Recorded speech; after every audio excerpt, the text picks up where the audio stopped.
Bueno, ¿qué tal? ¿Cómo están? Buenas tardes. Disculpen que hoy no pude ir a dar clase de manera presencial, pero bueno, estoy con un estado gripal, contagiada por mi hija hace un par de días, con un poco de fiebre, y bueno, si bien me hisopé para descartar que fuese COVID y di negativo, por la cantidad de casos que hay y también porque yo no estaba del todo recuperada y porque sigo con fiebre. Hablamos con Pablo y con Sandra y optamos por esta modalidad, solo por esta clase, para que ustedes no pierdan, digamos, justamente contenidos, ¿no? Porque siempre que se pierde una clase hay que tratar de comprimirlo en la siguiente, para que no pierdan contenidos, y por un lado, y también para no exponerles y no exponerme yo, en vista de que hay tanta peste dando vueltas. Así que bueno, la idea de la clase de hoy va a ser comentar un poco los dos textos que teníamos para leer hoy, el texto de Pira y el texto de Perlonger, y arrancar con la unidad 5, que es una unidad bastante larga, eh, para, bueno, seguir la clase que viene con Rota, ¿no? Del Puberpé. Así que voy a compartir pantalla, así no ven mi cara todo el tiempo, ¿no? Y en todo caso, obviamente, cualquier duda que haya sobre la presentación, voy a subir el PowerPoint también. Cualquier duda que haya sobre la presentación o sobre la novela o sobre los textos que vamos a comentar hoy, los retomamos la clase que viene, por supuesto, donde también vamos a estar comentando las devoluciones del trabajo práctico, así que por eso también yo quería sí o sí poder dar esta clase para que no se nos acumule tanta cosa la clase que viene. Bueno, la clase de hoy se llama, yo le puse, ¿no?, Puig por Piglia y Perlonger, solo porque me gusta la literación, básicamente, y justamente les comentaba, la idea, digamos, la idea sobre la que va a girar esta clase es arrancar con la unidad 5 del programa, que se titula Estado, Violencia y Género. Y es una unidad en la que va a justamente a rondar de manera, va a abordar de manera protagónica el género novela, ¿no? Si bien hemos leído otras novelas en el programa, esta es una unidad en la que no solo vamos a leer tres novelas, ¿no?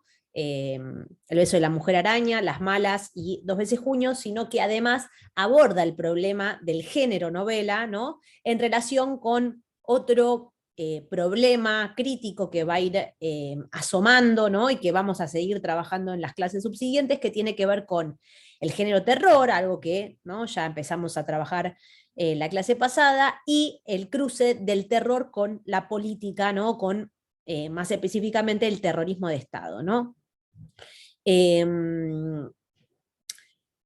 eh, Bien. Y otra cuestión que va a aparecer muy relacionada a este mundo, o sea, esta unidad que construimos a partir de estos tres textos, es por un lado, decía, ¿no?, la represión política, y por otro lado, disculpen si estoy un poco lenta, pero bueno, no me siento bien. Por otro lado, justamente la cuestión de la disidencia sexual, que va a aparecer tanto sobre todo, ¿no?, en El beso de la mujer araña y en Las malas, ¿no? Es como en la novela de Puig arma como una especie de vértice de un triángulo que de los otros dos lados podríamos pensar están Las malas por un lado y eh, Dos veces junio por otro. Todas se relacionan entre sí, pero al mismo tiempo, ¿no? Podríamos pensar que El beso de la mujer araña es una buena apertura para justamente porque pone en diálogo y en tensión estos dos mundos que van a aparecer de manera protagónica y alternativa en Las malas y en Dos veces junio. Bien, ustedes con Pablo estuvieron trabajando ayer, ¿no?, con el análisis de la novela, y de hecho Pablo hizo algunos comentarios sobre el texto de Puig, perdón, de Piglia, pero la idea del práctico de hoy era, bueno, justamente abordar más en detalle este texto que, bueno, siguiendo con nuestra, ¿no?, nuestra recorrida de géneros académicos y discursivos académicos, ¿no?, nos toca otra clase de Puig, ¿no? otra clase editada de Puig, ¿no?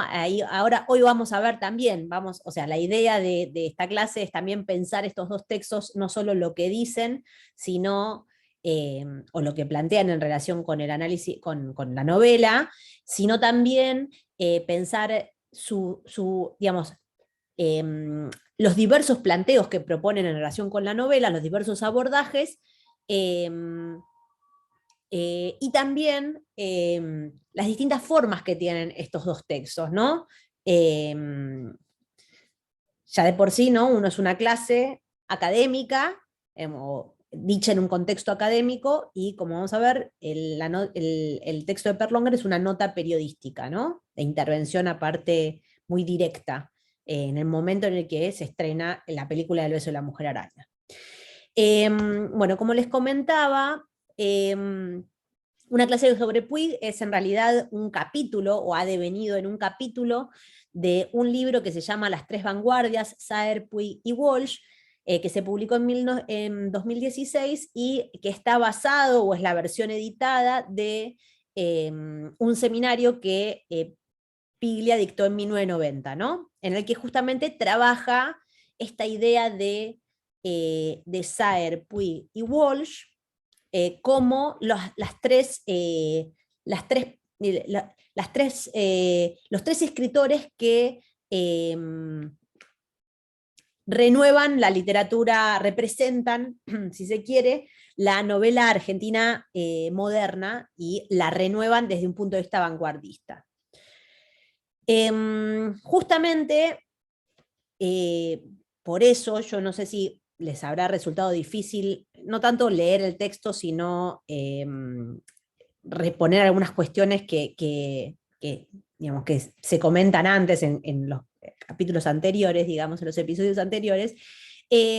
Pero el problema, digamos, el problema desde el cual parte Piglia en este capítulo, que ronda justamente en torno, digamos, trabaja sobre la figura de Puig, pero se centra en el beso de la mujer araña, es un problema que para Piglia es central de la novela moderna, que es justamente la tensión que se presenta entre la alta cultura y la sociedad de masas en la sociedad moderna, ¿no?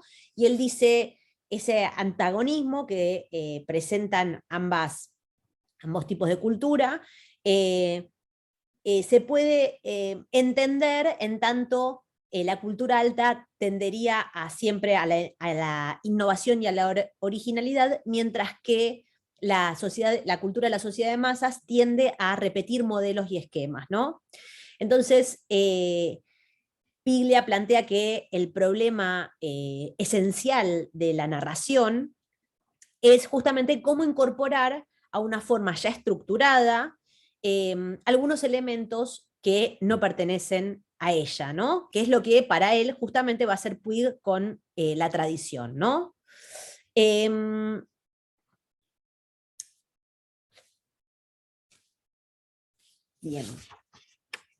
En este sentido, el punto de partida de la novela, esperen que vamos a achicarnos así pueden ver el punto de partida de la novela dice,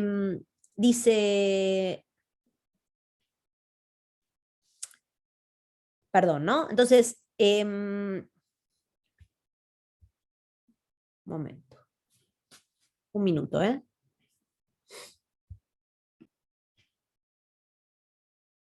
Bien, perdón, me estaban llamando por eso. Volvemos, ¿no? Entonces dice Puig, parte del problema, esperen que vuelvo a compartir la pantalla, parte del problema justamente va a ser como, en el caso de la novela realista, es como, esperen un minuto,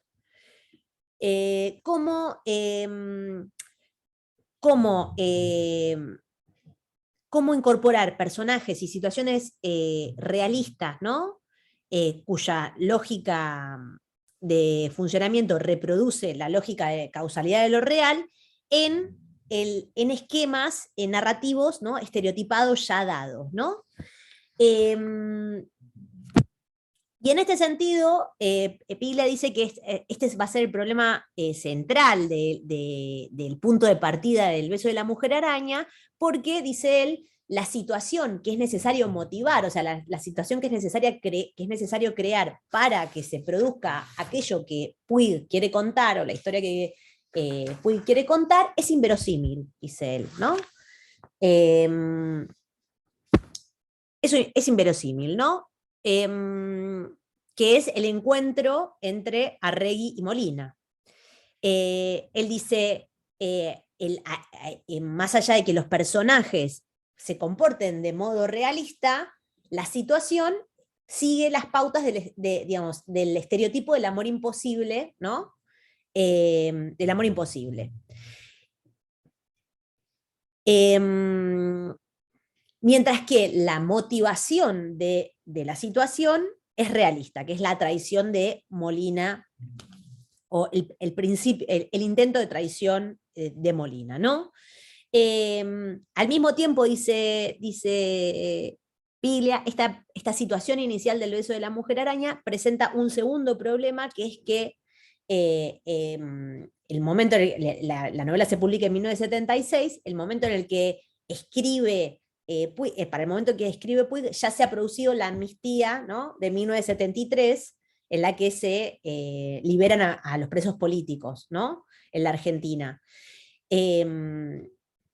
Y que es omitida en el caso de, digamos, la novela no tiene una fecha concreta, no tiene una fecha específica, pero sí se remite, digamos, al pasado reciente. Piensen de nuevo que la novela se publica en 1976 y es prohibida por el gobierno militar. Justamente dice Piglia, la omisión de la amnistía no tiene que ver tanto con una cuestión política, sino concluye Piglia, ¿no?, con la idea o la intención de desarrollar una estructura narrativa que tienda a la alegoría, ¿no?, y que va más allá de los datos reales. Por este motivo, concluye Piglia, la novela es realista en función de los procedimientos, pero no obedece a una realidad documental. Y ahí ya va a haber una primera definición sobre la combinatoria que la novela hace en relación, ¿no?, con el realismo y esto que él llama, ¿no?, las estructuras estereotípicas de la cultura popular.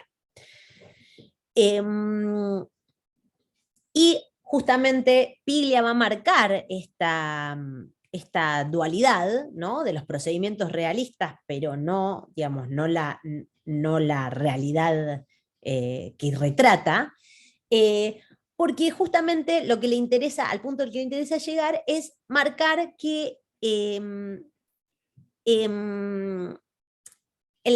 beso de la mujer araña es un texto sobre el público escindido, dice Piglia, ¿no?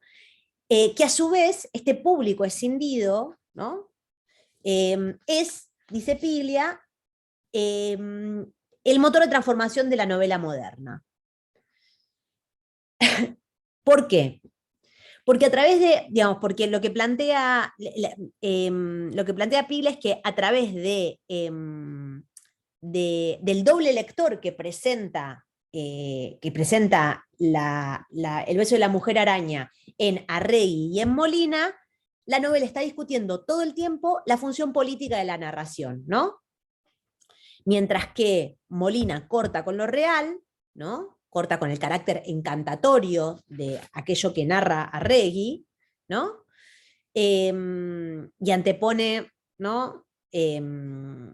Perdón, mientras Molina corta con lo real y antepone, no sé si lo dije bien, ¿no?, el carácter encantatorio del relato, o sea, él antepone lo bello y lo heroico, ¿no?, de las héroes y heroínas, de las historias que narra, a la coyuntura. Por ejemplo, eso se ve muy claramente en su relato sobre la película nazi.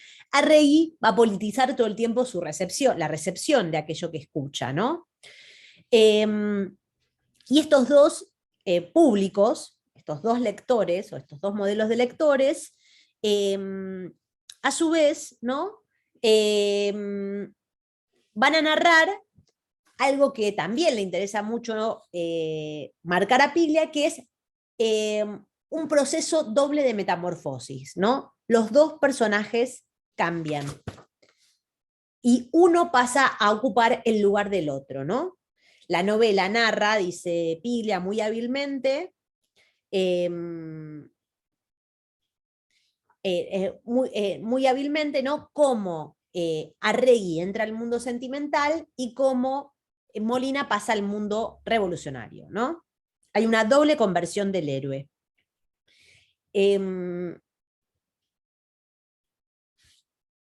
Que postula, por otro lado, un ideal, ¿no? Que va más allá que va más allá de lo real, ¿no? Eh, la, la, la conversión sobre todo de Molina, ¿no? En héroe revolucionario, eh, ubica a la literatura en un lugar en el que produce un efecto sobre lo real, en vez de, ¿no?, retratar la realidad, ¿no? Una idea que Piglia va a retomar de Benjamin, ¿no?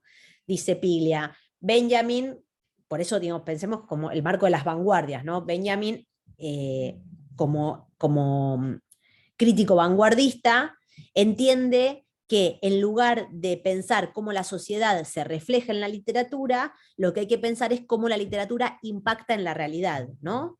Y esto es lo que sucede, dice Piglia, en el caso de Molina y de Arregui al final, ¿no? En el final de la novela.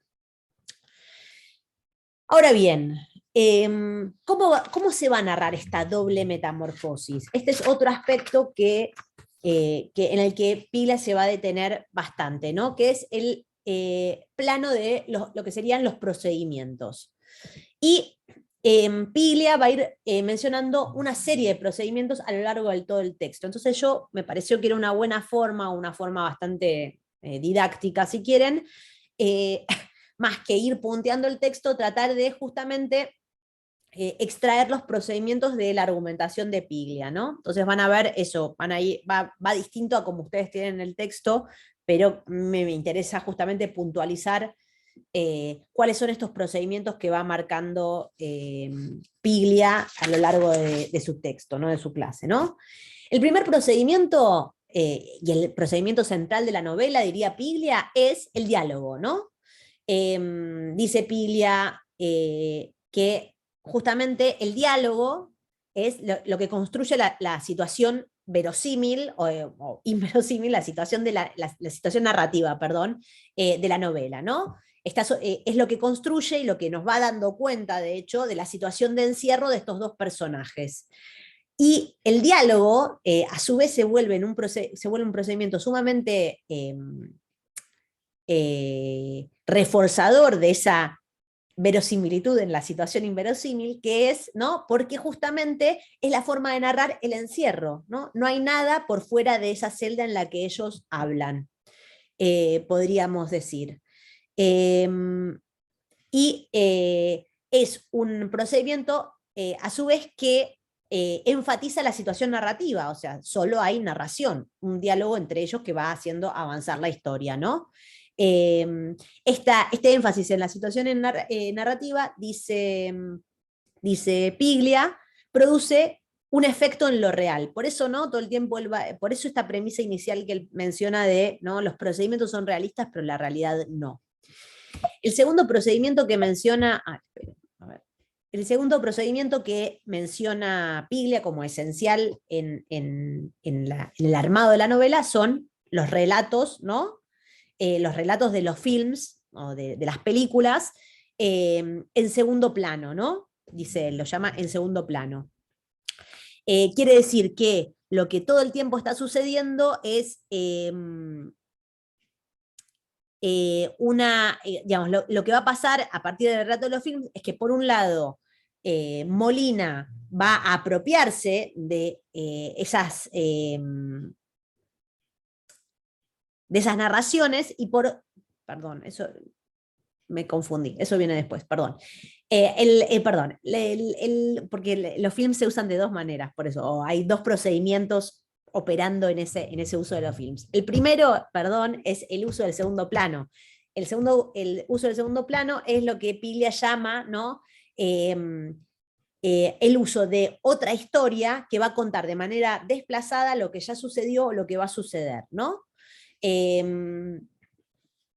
Preanuncia todo el tiempo, cada film preanuncia lo que va a pasar un poquito después en la novela, ¿no?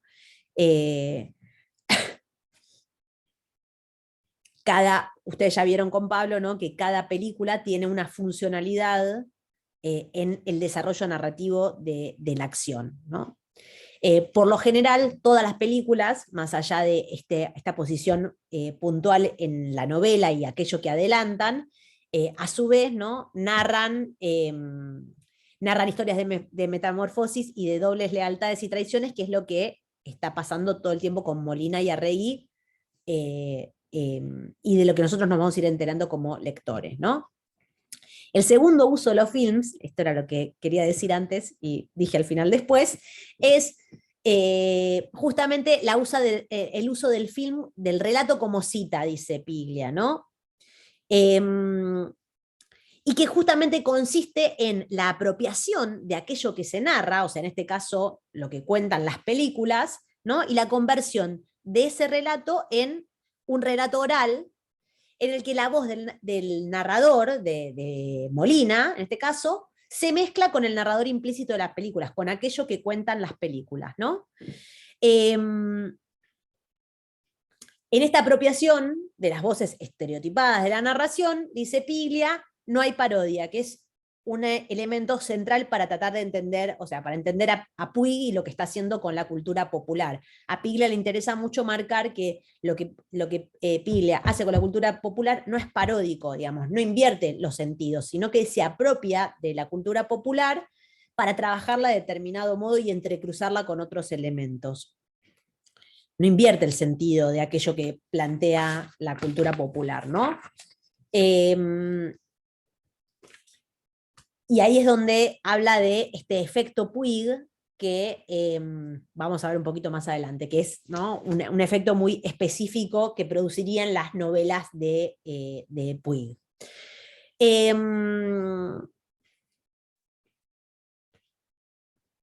Bien.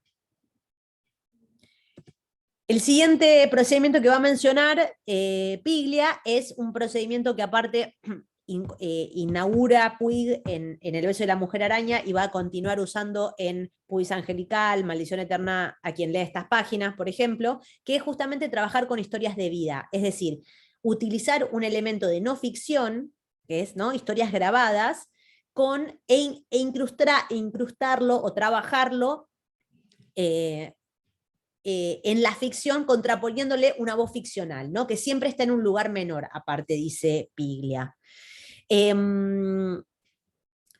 Nuevamente, nuevamente reforzar ese verosímil realista, ¿no?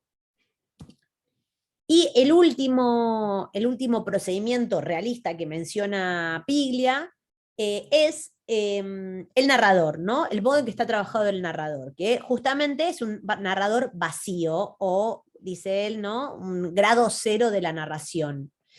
¿Por qué? Porque prácticamente, habrán observado, no hay narrador como, no sé, narrador en tercera persona, ni omnisciente, ni en primera persona, ni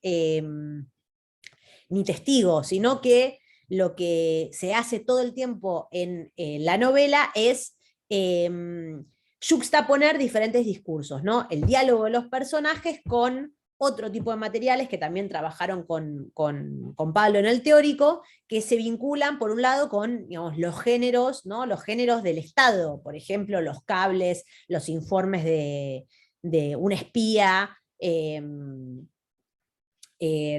sobre todo los informes, ¿no? Y por otro lado, con los discursos que aparecen en las notas al pie, ¿no? Ese es otro tipo de discursividad que aparece en la novela, y, ¿no?, las citas de las películas.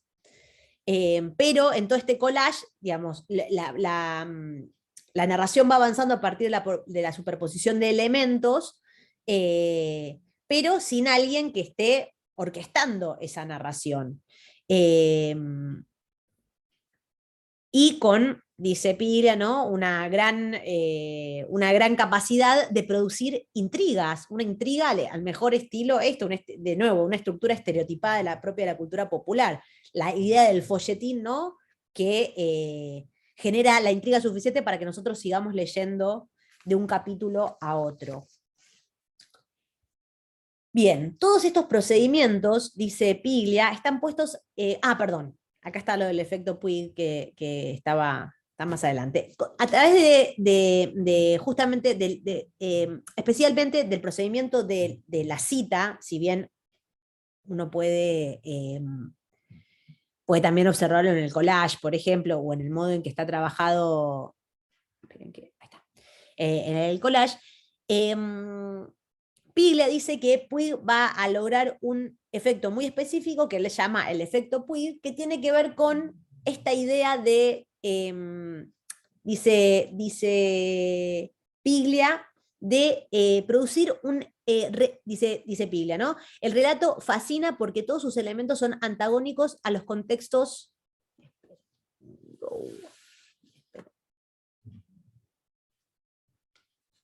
No, tengo una frase distinta. Perdón. El efecto Puig sería el único en la narrativa argentina, que consiste en una suerte de fragilidad por la cual la historia siempre parece a punto de perderse entre la liviandad con la que la maneja y una intensidad y una tensión muy difíciles de lograr, dice él, ¿no? Entonces, justamente por eso no hay parodia, porque él lo que le interesa es leer esa tensión entre la liviandad y la tensión, ¿no? Y sigue Piglia, perdón el lío, yo tenía mal mi guión. Dice, el relato fascina porque todos sus elementos son antagónicos a los del contexto real donde el relato está actuando. La narración de las películas comenta el contexto, ellos dos encerrados en una celda, y a la vez descontextualiza la narración llevándola a un plano de la irrealidad, ¿no? Son siempre dos niveles que se tensionan entre sí, pero no se resuelven. Todo esto justamente, dice Piglia, está puesto al servicio de contar la represión y la metamorfosis, ¿no? Y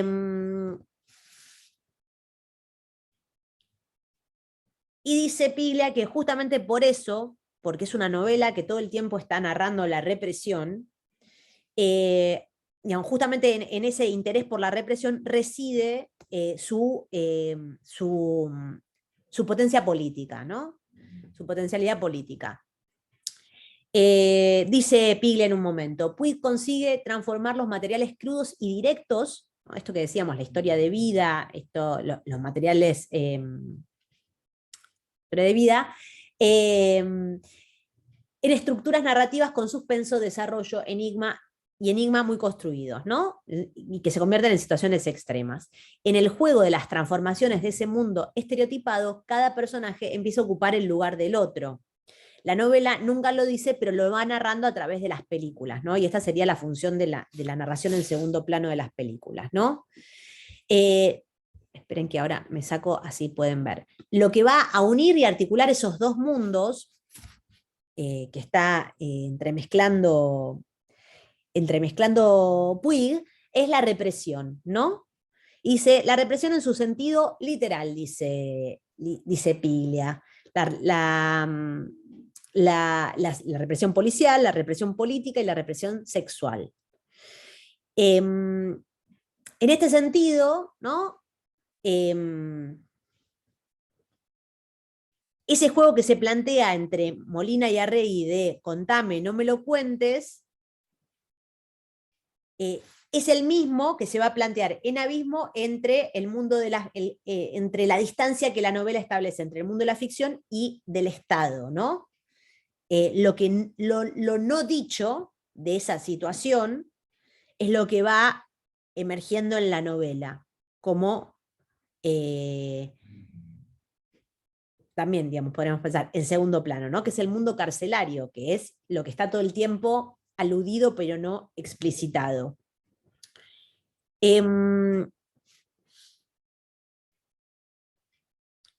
En este sentido, Piglia dice que otra de las cuestiones centrales que va a aparecer en este mundo donde la represión es protagonista es la cuestión de la traición de Molina, y a partir de este motivo, ¿no?, de la supuesta alianza de Molina con el Estado primero y después de Molina con Arregui, aparece una trama que es central en la literatura argentina, según Piglia, que es digamos, la línea del complot, ¿no? El motivo del complot en la literatura argentina. Que, como decíamos, si bien aparece tematizado a partir de, ¿no?, esta idea de que Molina trabaja para el Estado, para sacar la información a Arregui, finalmente también se va a metamorfosear en el complot que trazan Molina y Arregui, el complot fracasado, podríamos decir, para resistir, ¿no?, juntos a la... el complot que trazan Molina y Arregui para resistir juntos a la situación de opresión, y que intenta pasar a otro plano una vez que Molina es liberado, y que, sin embargo, digamos, en esa instancia final, ¿no?, fracasa. O no, podríamos decir, siguiendo a Piglia. El otro plano en el que la novela trabaja la represión es el psicoanálisis, ¿no? Que aparece como una voz autorizada a través del uso de las notas al pie en la novela.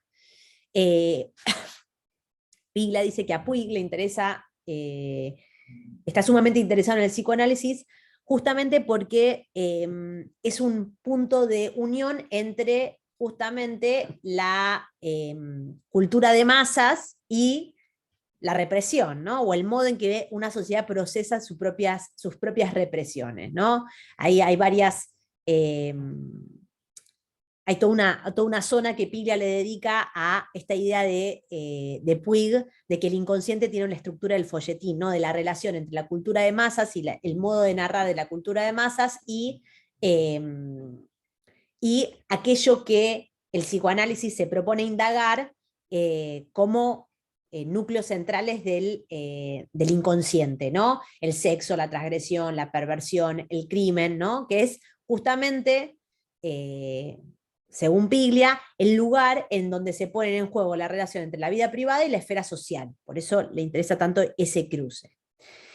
Y en este sentido, Piglia plantea que, si bien, ¿no?, la novela se podría pensar en diálogo con dos discursos revolucionarios, ¿no?, por un lado el marxismo y por otro lado el psicoanálisis, el marxismo a través de la revolución social y el psicoanálisis a través de la revolución sexual, que son como dos revoluciones o dos que están en el imaginario de la novela, Piglia dice, Puig se termina inclinando por una, ¿no? Dice, Puig intenta instalar una mirada sobre la represión y la transgresión en términos de la vida personal privada, y esto se ve en el espacio que le dedica al psicoanálisis en la nota al pie, ¿no?, en el uso de las notas al pie. El mundo social actúa sobre la vida íntima del sujeto. Puig politiza ese campo muy privado, poniendo allí el cruce con lo social, ¿no? Habría como cierta preeminencia de esa vida íntima del sujeto por sobre la esfera social. Y el último aspecto que aborda en relación con la represión es justamente el carácter utópico del texto, que el texto tiene según el propio Piglia, ¿no?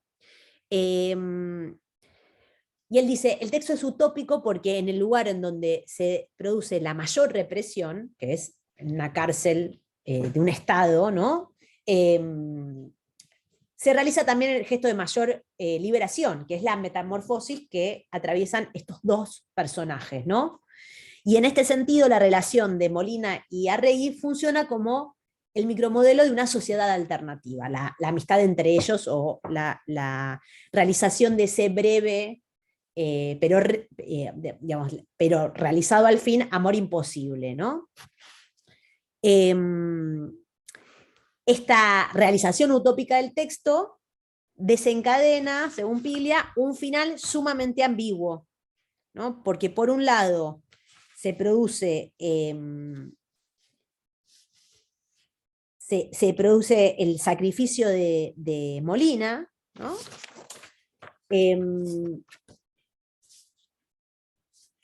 Y por otro está el cierre con Arregui, que también lo trabajaron con Pablo, así que no me quiero detener mucho. Dice, solo menciono una cita de Piglia, dice, Molina realiza la unidad del ideal y lo real, consigue concretar una historia de amor que parecía imposible, pero esa realización le cuesta la vida. Es justamente por eso que muere, ¿no? Mientras que la salida de Molina, en la salida de Molina, perdón, se ve, se reafirman la idea de los cuerpos como lugares de deseo y no separados y la no separación de lo establecido socialmente. Un minuto, ¿eh? Un minuto. Bueno, perdón, corté la grabación para sonarme la nariz. Bueno, no puedo más. Bueno, el final del texto, el final del texto de Piglia va a retomar justamente el punto de partida, ¿no? El principio de la argumentación tomaba como punto de partida, valga la redundancia, esta idea de cómo, del antagonismo entre la alta cultura y la cultura popular y cómo lidiaba el novelista con digamos, con incrustar estos elementos dentro de estereotipos ya concebidos, ¿no? Y él, al final, ¿no? Justamente hablando de ese final y de este final ambiguo en el que cada uno, de alguna manera, digamos, Molina se sacrifica y al mismo tiempo a Reggie se le ofrece el final eh, de la, de la muerte, de la alucinación en la muerte, ¿no? Ese encuentro final con Molina, si se quiere. Justamente en ese doble final, dice Piglia, se puede observar cómo Puig resuelve a su manera esta tensión entre, ¿no?, las formas estereotipadas y las innovaciones, ¿no? Y Piglia dice que lo que él observa en Puig es que en el caso de Puig, estos dos niveles siempre van a estar en diálogo, ¿no? Que Puig siempre va a estar narrando cómo se pasa de un nivel a otro y por eso, ¿no? Cómo se hace para creer en un relato ficcional, dice en un momento, y por eso El beso de la mujer araña narra, o digamos, implica la educación política de Molina y la educación estética de Arregui, por eso hay una doble metamorfosis en la novela, ¿no? Y por eso ese final tan ambiguo de Arregui alucinando. Ese es el aprendizaje de Arregui al final de la novela, ¿no? Creer en la ficción, que es lo que le enseña Molina. Y ahí también hay una utopía, dice Piglia, ¿no? Todo esto siguiendo a Piglia. Eso sería, ¿no?, lo que cambia también el proceso de que hace la literatura ante la sociedad, o el arte ante la sociedad, como en términos de Benjamin. Bien, hasta acá más o menos el punteo de Piglia. Perdón lo desarticulado de la narración, pero si no están, yo me empiezo a trabar, les extraño, así que bueno, perdón lo trabado de esta clase. El otro texto, y aparte estoy tratando de ir más o menos rápido para que no sea tan embole, y bueno, y para que lo puedan, nada, para que sea llevadero, básicamente yo hablando sola. El otro texto que teníamos para ver hoy era Molina y Valentina, El sexo de la araña, que es un artículo que Néstor Berlonger publica en Tiempo Argentino, en el diario Tiempo Argentino, en 1986, ¿no?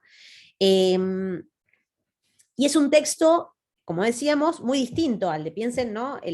Una clase sobre Puig en realidad es una clase que se da en el marco de un seminario, en un ámbito académico, ¿no? Que después es editada y transformada en un capítulo de un libro, mientras que la intervención de Perlonger está muy atravesada por el estilo periodístico, entonces va a ser breve, punzante, ¿no? Muy atada a la coyuntura, que es una coyuntura que aparte está bastante alejada en el tiempo, es incluso, ¿no?, anterior al seminario de Piglia, y que aparte dialoga con una reversión, con dos reversiones de la novela, que es la puesta en escena teatral del beso de la mujer araña en Sao Paulo y la película que se acaba de estrenar, ¿no? Ese es básicamente el intertexto central con el que va a estar trabajando Perlonger, ¿no? Bueno, ustedes ya saben que yo tiendo a no presentar a los escritores y escritoras que vamos viendo la cursada, más allá de algún breve comentario, porque me parece que lo pueden reponer esa información fácilmente googleando un poco en internet, pero sí les invito a que sondeen un poco, ahonden un poco en la figura de Perlonger, que era un sociólogo argentino, ¿no? Era sociólogo y poeta, podríamos decir, ¿no? Que murió en 1992, y que está muy asociada, digamos, muy vinculado a la militancia gay y a la militancia homosexual, y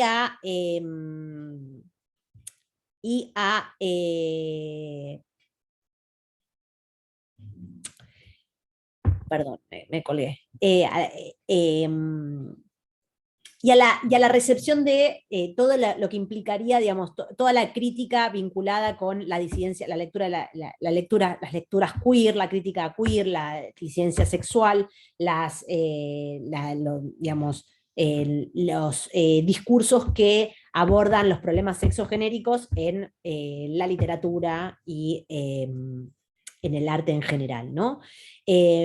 Perlonger se exilió en la Argentina en los años 70, vivió el resto de su vida en Brasil. Eso no sé, no lo terminé de chequear, bueno, si fue el resto de su vida, pero bueno, perdón, ¿no? Y entre las iniciativas, o sea, dentro de sus actividades de militancia, era un militante de izquierda, esto es lo que quiero decir, en los años 70 en la Argentina, antes de exiliarse, es detenido en 1976 y después se exilia. Entre las actividades que incluyeron su militancia, está la fundación del Frente de Liberación Homosexual en 1971, que es ese frente al que él hace referencia en la nota, por eso lo menciono, nada más.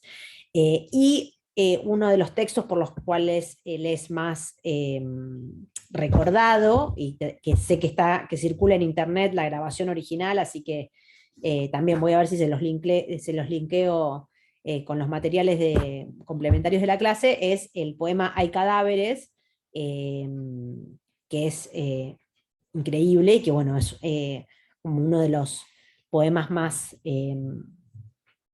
simbólicos que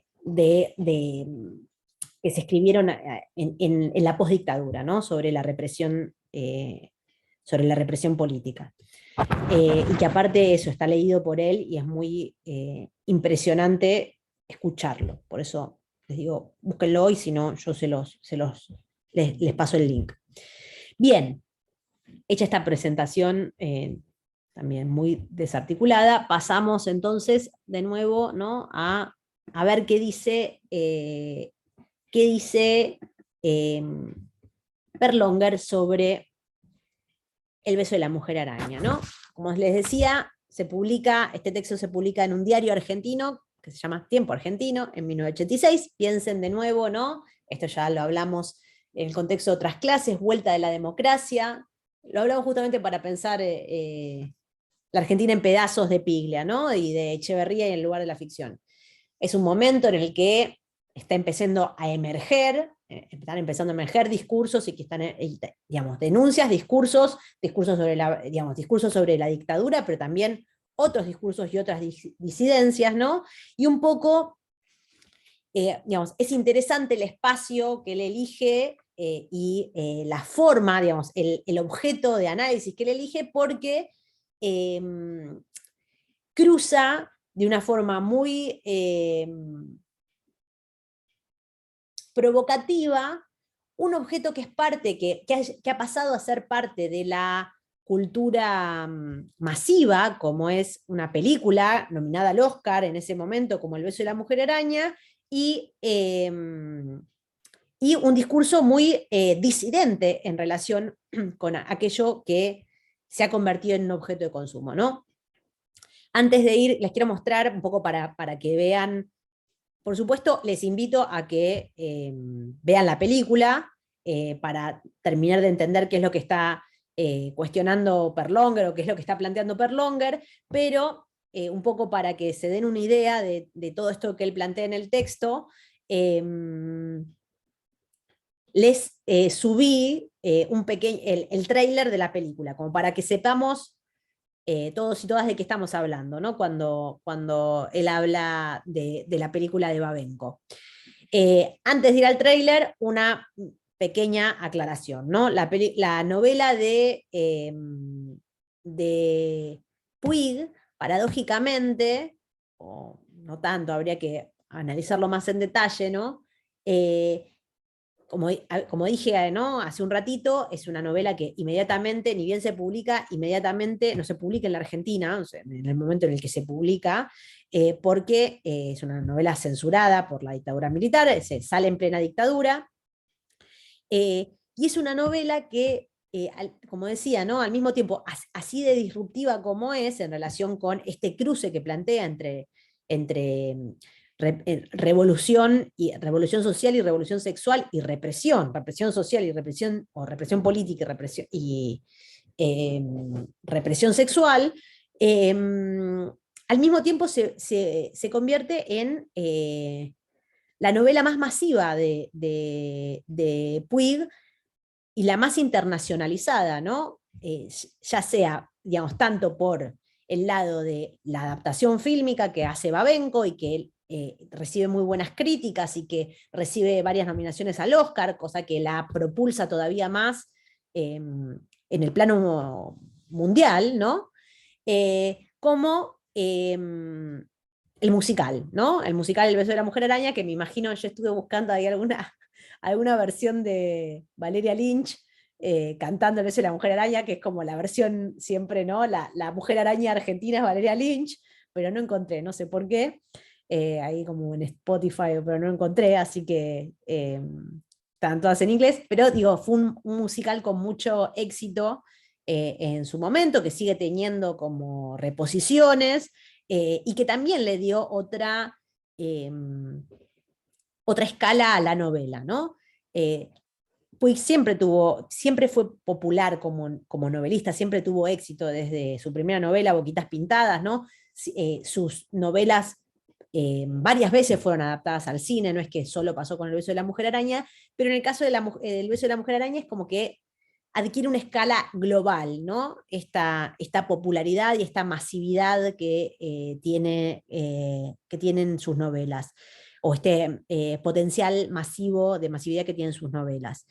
Y un poco como en la eclosión de ese fenómeno, Perlonger va a escribir esta nota, ¿no? En tiempo argentino. Entonces vamos primero al trailer de Babenco. Ahí, listo. Ay, no sé qué pasó. Espera, a ver, ahí está. Espero que se escuche. Once upon a time,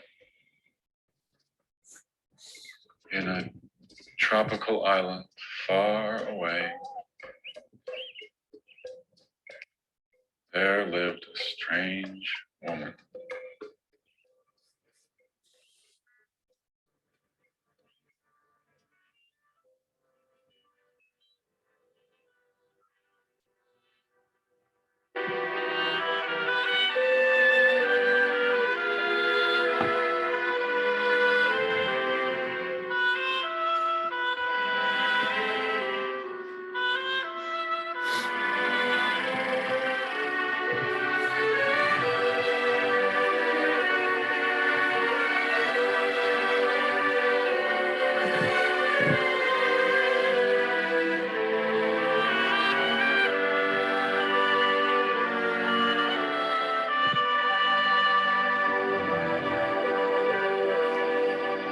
it's nothing terribly intellectual like you must be used to. It's just a romance, but it's so beautiful.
Bien, esperen un minuto que tengo que descubrir cómo salir de acá. Ya estamos acá, ya salimos. Bien. Bueno, ¿no? Me imagino, espero que estén en casa viéndolo. Ya la musiquita se les va a quedar en la cabeza instalada todo el fin de semana, si lo ven esto en algún momento del fin de semana, y si no el resto de la semana. Pero no, lo que me interesa, más allá de ver algunas, el tono, ¿no? La música sentimental, eh, bueno, ¿no? El protagonismo de Sonia Braga, que en realidad es como un personaje que está inventado en la película, porque la hacen coincidir, digamos, Sonia Braga va a ser la protagonista eh, de todas esas escenas de película eh, que va contando Molina, convirtiéndose como una especie de alter ego de Molina, ¿no? Cosa que no está planteado exactamente así en la novela. Y sobre todo, otra cosa que me interesa, digamos, a raíz de lo que les comentaba y para entrar al texto de Perlonger, es esta idea, ¿no? De el aplauso de la crítica, ¿no? Que aparece al final en esos comentarios que aparecen en inglés al final, ¿no? De las críticas, las reseñas, que es algo como muy común bueno, los libros que tienen éxito y en las películas, ¿no? Está por un lado el aplauso de la crítica, en esas críticas aparte se señala, ¿no? Ese potencial masivo que tiene, ese atractivo visual masivo de consumo que tiene a su vez la película, y por otro lado, eh, los premios, ¿no? Cannes, por un lado, los premios Oscars, el Oscar finalmente para William Hart, nada más y nada menos, digamos, este Molina, que Perlonger va a criticar tanto, se ha ganado el Oscar, digamos, y ahí es un poco ese dato nos da la pauta de como el tenor de la crítica de Perlonger, por un lado, y también, bueno, el tenor de su intervención, ¿no? O sea, ¿por qué lo enoja de Perlonger? Por un lado, este señor que se ha ganado este Oscar representando a Molina de este modo, y por otro lado, ¿a quién le está pegando y por qué? Digamos, ¿por qué le enoja a él? Y al mismo tiempo la visibilidad que le da pegarle a una película que, repito, ¿no? Tenía esa combinación muy Puig, podríamos pensar, de el éxito de público popular y por otro lado el aplauso de la crítica, ¿no? Es una de las películas que puso a Babenco en el mapa. También, aparte, ¿no? Criticar la adaptación de un compañero latinoamericano. Eso también es algo que va a estar rondando en el texto, ¿no? Entonces, un poco para arrancar, me gustaría justamente empezar por el principio, que es este primer párrafo que nos va a situar en el tono que va a tener el texto, de nuevo, ¿no? Los tonos de los lugares donde se publican los textos críticos y los tonos que tienen y cómo chirrían o no con el espacio en el que están, ¿no? Entonces, el texto de Perlonger empieza, dice, la araña y la piraña, cierta capacidad capturante es vulgarmente atribuida al sexo femenino. Sorprende en el beso de la mujer araña que esa disposición deseante no dependa de la organización genital de los cuerpos. Así, la idea de aracneidad del homosexual Molina reposa no en las cualidades fisiológicas, sino en la encarnación de cierta seducción fatal y femenina que un cuerpo anatómicamente masculino, cuya feminidad es hija de un deseo y huye hasta cierto punto del destino natural de los cuerpos físicos, ¿no? Así empieza este texto que, digamos, por un lado, ¿no? Es se estructura de una forma bastante compleja desde el punto de vista sintáctico el texto, pero aparte, ¿no? Ya de por sí nos propone, podríamos pensar, cierto ritmo y cierta metaforización que podríamos vincular, sobre todo sabiendo que Perlón era poeta, con cierto lenguaje poético, ¿no? Las imágenes que usa, los neologismos que utiliza, las metáforas, con una forma de escribir crítica, ¿no? Que no es digamos, no es una forma de escribir periodística, a eso voy, a pesar de que se publica, está bien, se publica en el suplemento cultural, pero en un diario. Bien, la otra cosa que me interesa plantear, pensemos de nuevo 1986, esto es algo que siempre remarco mucho en las clases porque si no, con el diario del lunes, valga el dicho popular de tema periodístico en este caso, esto que dice Perlón me parece una obviedad, pero en 1985 no es para nada una obviedad, esto es lo que quiero marcar, ¿no? Y lo primero que el eje, el punto de entrada para Perlonger de eso que le interesa tratar, justamente va a ser dividir de una forma muy metafórica, como decía, digamos, sin hacerlo explícito, la idea, la idea del sexo y de la sexualidad, ¿no? Por eso habla de cualidades fisiológicas del cuerpo y por otro lado de capacidad de seducción, ¿no? Esta idea de la aracneidad. Eso que hoy llamaríamos, a lo que hoy le pusimos un nombre, ¿no? O ya hace años le pusimos un nombre, que es la división sexo-género, en ese momento no existía. Esto es lo que quiero plantear, ¿no? La idea de sexo-género, de orientación sexual, de identidad de género, digamos, es toda una caja de herramientas terminológicas que tenemos hoy para abordar este tipo de cuestiones que en ese momento no estaban a disposición, ¿no? De la crítica, o no estaban generalizadas o expandidas, ¿no? Piensen nada más que, por ejemplo, El género en disputa, que es el clásico de Judith Butler, que es uno de los textos que como clásicos de esta etapa, de la tercera etapa del feminismo, que trabaja particularmente sobre la idea de construir las relaciones sexogenéricas, se publica en 1993, o sea que, Perlonger está escribiendo en el 86, ¿no? Es decir, que él va a recurrir, y esto es algo que también es interesante pensar, a otra caja de herramientas que podemos pensar incluso, ¿no? Creando o articulando en ese mismo escrito, por un lado, y que va a ir después mostrando sus claves de lectura o su biblioteca hacia el final, ¿no? En la última parte, podríamos decir. Bien, eso que nosotros hoy llamamos la distinción sexo-género, es lo que podríamos pensar, Perlonger llama el desprendimiento entre que me encanta, a mí me gusta mucho más la denominación de Perlonger, ¿no? Que la nuestra, el desprendimiento entre el peso pleno de los cuerpos y la voluntad deseante que los mueve, ¿no? Voluntad deseante y peso pleno de los cuerpos.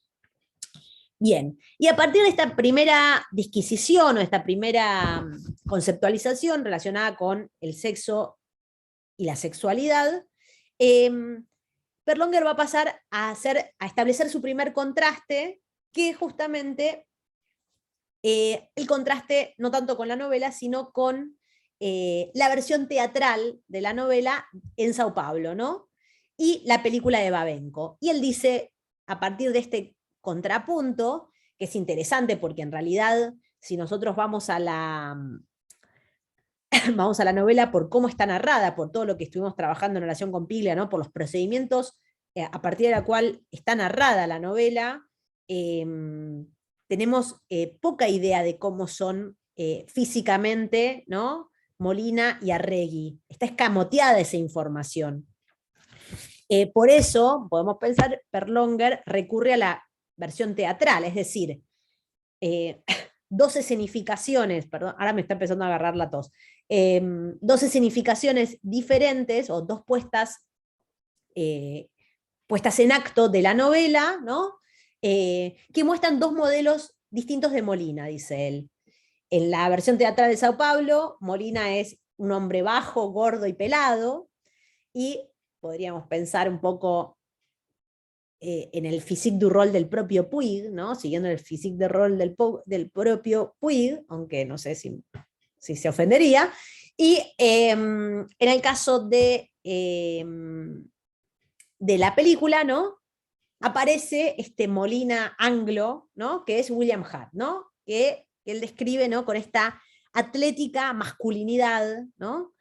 Y este contraste, dice él, es lo que lo lleva a pensar cómo está representada la homosexualidad en estas versiones y en la novela, ¿no? Y cuál es en todo caso más fiel a la novela.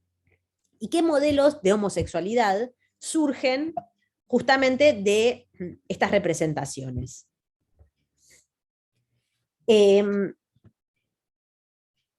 Puntualmente, lo que le interesa a Perlonger es dar cuenta de cierto avance del modelo, de lo que él llama, ¿no? El modelo gay-gay, que tiene que ver con un modelo anglosajón, ¿no? En el que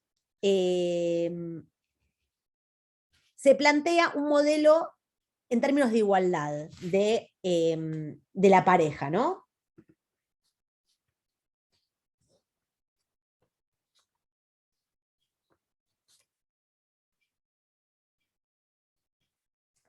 En un momento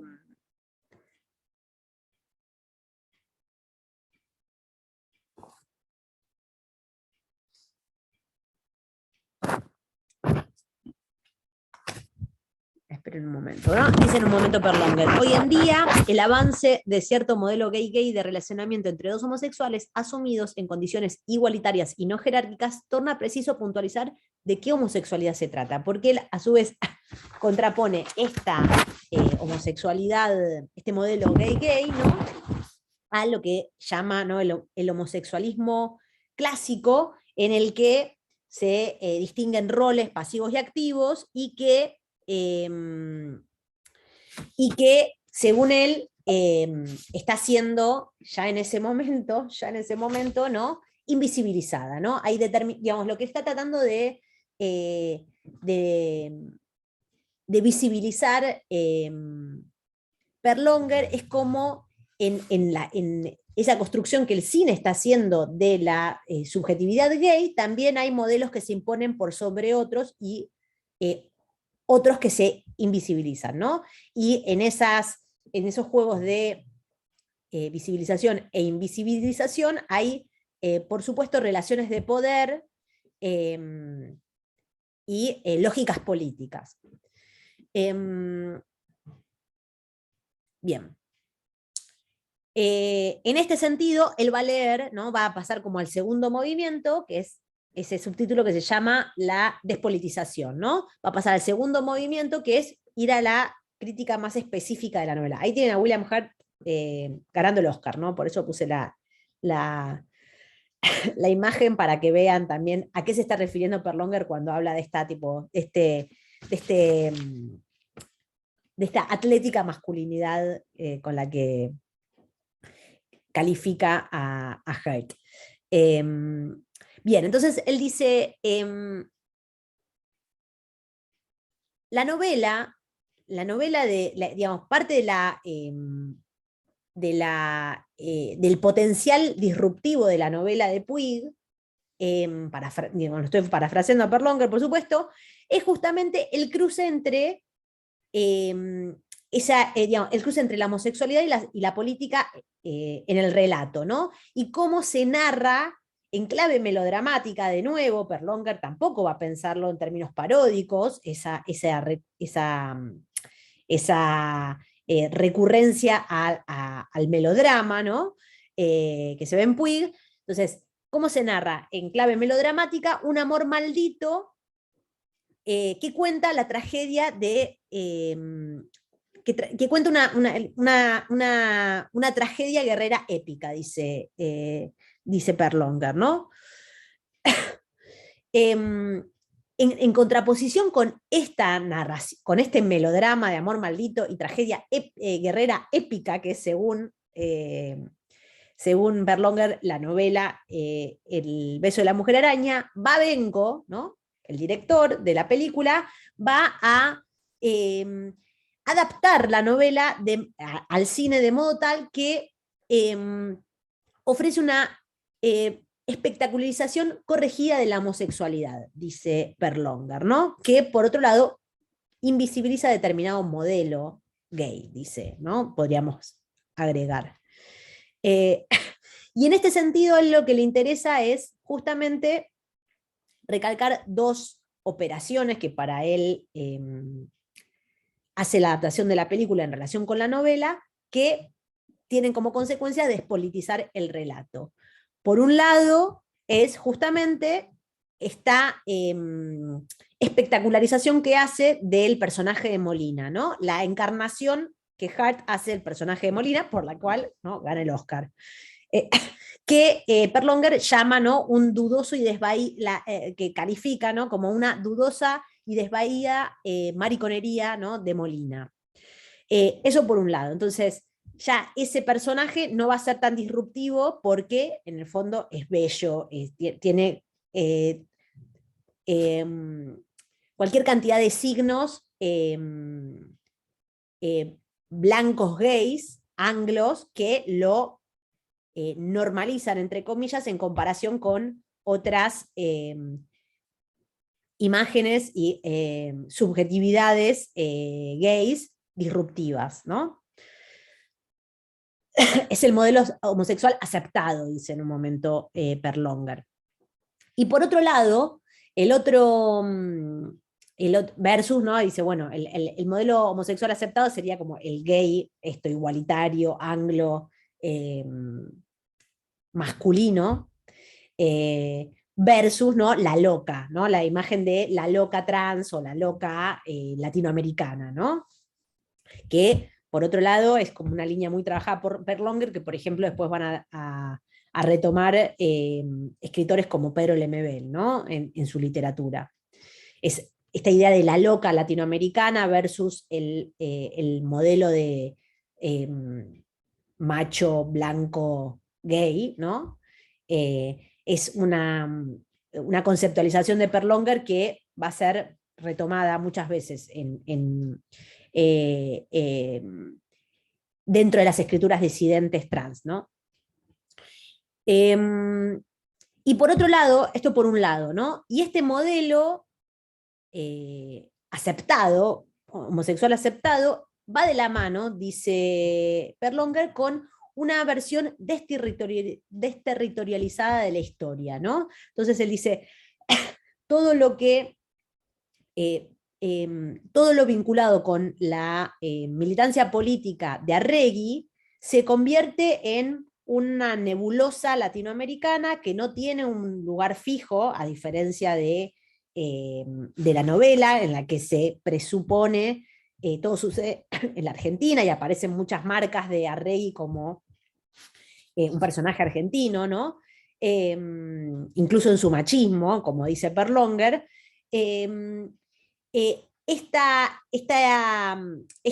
contextualización política y el diálogo con esa coyuntura política también muy específica, que es la del 76, va a estar absolutamente diluida por una una contextualización vaga en algún lugar de Latinoamérica, ¿no? Y esta latinoamericanización, que aparte se ve claramente en el casting que propone, ¿no? Decía Sonia Braga, Raúl Juliá, digamos, no son por otro lado, ¿no? Actores argentinos, no tienen ese acento, más allá de que hablan inglés aparte. Em, eh, digamos, parte de las consecuencias de esta desterritorialización del conflicto político es también la imposición del el drama sentimental por sobre el conflicto político, que es algo que decíamos, ¿no? Que decía Piglia, estaba todo el tiempo en tensión y se afectaba mutuamente en la estructura de la novela desde el punto de vista de esta doble metamorfosis, ¿no? Eh, estas dos operaciones que hace la película respecto de la novela es para Perlonger la clave que produce cierta desarticulación de aquella potencia, decíamos, que presenta el beso de la mujer araña, que es justamente plantear, dice Perlonger, ¿no? Una relación casi inédita entre la resistencia política y la transgresión sexual. Eso sería para Perlonger el carácter disruptivo de la novela que en la película, según él, ¿no? Se licúa a través de estos dos mecanismos que comentaba antes. Y justamente es disruptivo porque él dice que tanto la resistencia política como la transgresión sexual, estas dos cuestiones que retrata la novela, implican dos formas de contestación del orden social que se presentan en paralelo y en cruce, ¿no? La política y la sexualidad, ¿no? Que a su vez son dos cuestiones en las que atraviesan y se ven atravesadas por los cuerpos, ¿no?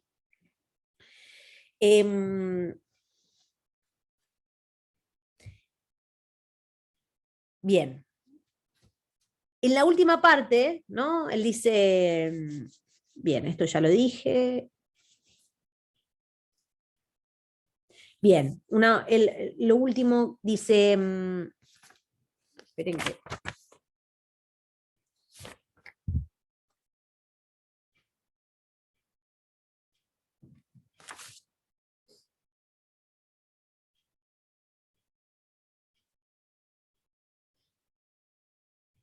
Bien, bueno, no, quería decir una cosa, pero no importa. Dice en un momento, también Berlonger va a abordar el final y dice, la misma circunstancia de salida del libro demuestra, perdón, esto que decía antes, no perdón, yo me mareé. Justamente la misma circunstancia, el mismo momento de publicación del libro, ¿no? Demuestra, dice Berlonger, hasta qué punto la secundariedad de lo político, esto que hace la película respecto de la novela, es engañosa, porque ni bien sale la novela, es prohibida, ¿no? Y que se relaciona para él, ¿no? En el modo en que la persecución de la disidencia sexual ha sido ocultada, dice él, o se oculta, detrás de la generalidad del genocidio en la Argentina, ¿no? Esto también es un aspecto interesante, digamos. Perlonger dice, no es que no haya habido disidencia sexual, sino que esa, digamos, persecución a la disidencia sexual, sino que esa persecución se vio está escondida detrás de un genocidio mayor, ¿no? Entonces, parte de la propia visibilización que busca el texto es justamente poner sobre la mesa esta cuestión, ¿no? No es que nace en los 90, sino que viene desde antes. Esto es lo que quiere decir Perlonger. Hay una historia ahí para contar y para trazar.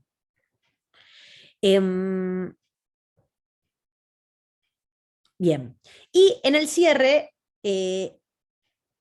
Perlongue va a hacer algo que, bueno, yo no sé si ustedes notaron, ¿no? Empieza a acumular referencias, ¿no? Menciona primero a Lyotard, después menciona a Deleuze y Guattari, y después menciona a Bataille.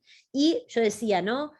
En la creación de esta caja de herramientas, que no tiene en ese momento, que no están institucionalizadas en ese momento, por la crítica,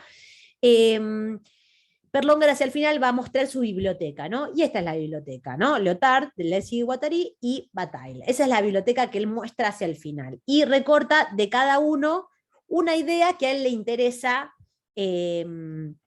pensar en relación con ese potencial disruptivo que tiene El beso y la mujer araña como novela, ¿no? Entonces, de Lyotard retoma la idea de que de la acción deseante de la pasividad sexual también puede ser corrosiva, no necesariamente la pasividad es anodina, ¿no?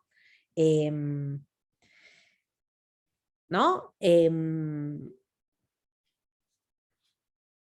No, iba a decir algo, pero lo voy a callar. Por otro lado, Deleuze y Guattari va a retomar eso que él en realidad está trabajando desde el principio del texto, que es la idea del devenir mujer, ¿no? Devenir mujer o devenir hombre, ¿no? Y de pensar esa identidad de Molina como, ¿no?, una fuga deseante, dice Perlonger, que está dada por la prevalecencia del logos pasional por sobre lo racional, ¿no? Del deseo, nuevamente. O sea, son tres abordajes diferentes que reivindican el deseo como motor, si se quiere, ¿no? Para finalmente decir, ¿no?, lo que importa es la pasión, dice Perlonger, el goce, la libertad, la política y la propia sobrevivencia van a estar subordinadas a esos impulsos, ¿no? Ahí hay una reivindicación de esta dimensión que para Perlonger es disruptiva y su capacidad, su potencial está justamente jugada en esa dimensión, ¿no? Y de Bataille retoma la idea de la proximidad entre el erotismo y la muerte, que está trabajada en un libro clásico de Bataille que se llama El erotismo justamente, y que él va a asociar con esa fuga deseante de Molina y de Arregui, podríamos pensar, al final, ¿no?, en el encuentro con la muerte. En este sentido, dice Perlonger, el devenir mujer de Molina, ¿no?, en su devenir mujer, Molina también deviene heroína, dice Perlonger, ¿no? Una heroína que se recorta sobre un fondo épico. Se juega por amor y por la guerrilla, que aparte también está escamoteado en el final de la película, ¿no? Y ese devenir da cuenta, por un lado, en algún sentido, en cómo la potencialidad política del beso de la mujer araña pasa justamente por intensificar el deseo en el desafío del orden político, y cómo ambas dimensiones, la sexual y la política, son capaces de encarnar ese desafío, ¿no? Y justamente en ese cruce es cuando se ponen en relación estos cuatro términos que a Perlonger le interesan mucho, que es, ¿no?, la homosexualidad, la marginalidad, la perversión y la muerte. En esa intersección le interesa a él trabajar, porque es donde él ve esa zona disruptiva del orden establecido, ¿no?, que es para la función que para él tiene la literatura, por otro lado. Bien, bueno, hasta acá entonces Perlonger, y hasta acá la clase, diría, la breve clase. Espero que se haya entendido más o menos, perdón si estoy un poco dispersa, pero nada, fue una semana complicada y un día complicado. Espero poder subir ahora el video, porque estuve sin internet, o sea, tuve varias complicaciones, pero bueno, espero que por lo menos puedan aprovechar la lectura de los textos. En todo caso, después les subiré el PowerPoint para que puedan tenerlo y seguirlo si les interesa trabajarlo para el parcial, trabajar la novela para el parcial. Y la semana que viene ya nos encontramos de manera presencial para ver las devoluciones de los trabajos prácticos, y también ver el texto de Farneda y el relato del Puberpé, Rota. Así que ya saben, para el teórico las malas, y bueno, cualquier cosa me escriben por el campus o me comentan la semana que viene.